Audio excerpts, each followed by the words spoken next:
तो आम देखा modern history of Odisha. Okay, modern history आमर मुगल मानकर जो शासन चलता पर्तुगीज मैंने यूरोपियन मैंने सब आसते तो मॉडर्न हिस्ट्री स्टार्ट होता।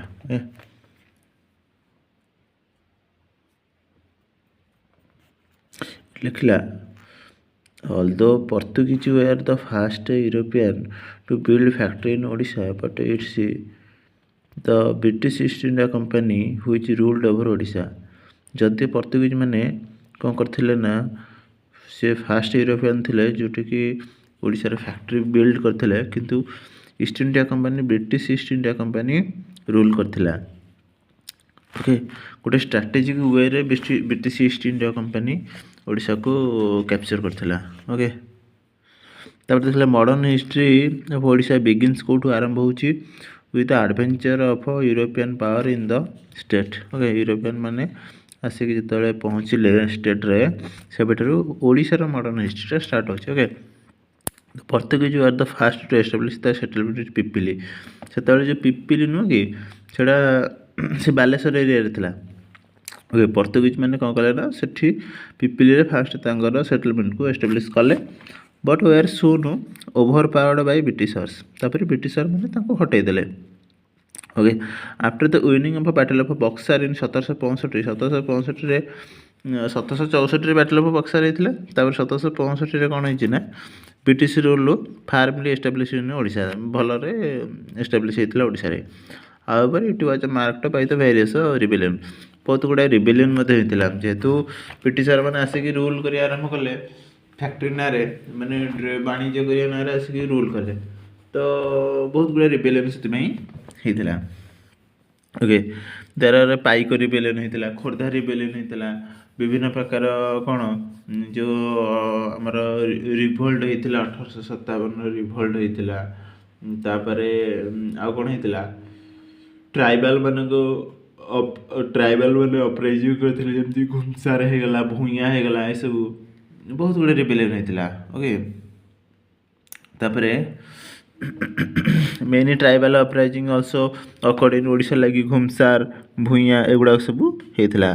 The impact of revolt of 1857 was felt in Odisha also as many people है।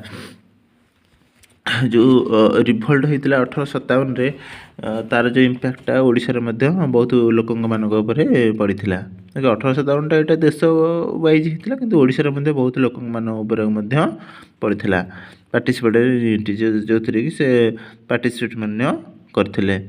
ओके, बट इन 1866 कौन था Odisha was struck with a great famine माने 9 दुर्भिक्ष पड़ता है से 9 दुर्भिक्ष पड़ता 1866 the death to estimate to be 1 million माने चिंता कर 1 मिलियन पीपुल।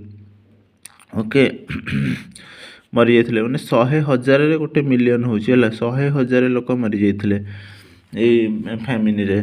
तापर after this the British came with educational reform. तापर बहुत गुड़ा रिफॉर्म नहीं आसते देखिले एत सब माने पुअर पीपुल अच्छा एत अनएजुकेटेड पीपुल सब अच्छा सागरे डील कराया कह भाषा भी जाना पड़ो एजुकेट भी कराया पड़ो ना। एत सब रिबेलियन जो होची कौन पाई जेहेतु से एजुकेटेड ना एजुकेटेड होगला एत रिबेलियन हेनी, तो से धीरे धीरे सोशल एजुकेशनल ये सब रिलीजियस ये सब रिफॉर्म सब आने को चेष्टा कले है।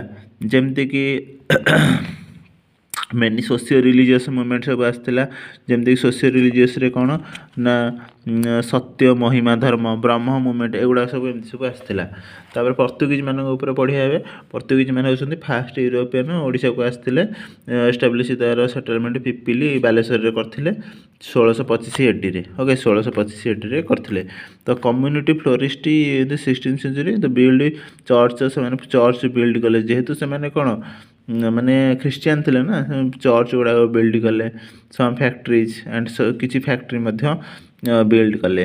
Britishers could not establish their settlement properly due to the presence of Portuguese till 17th century।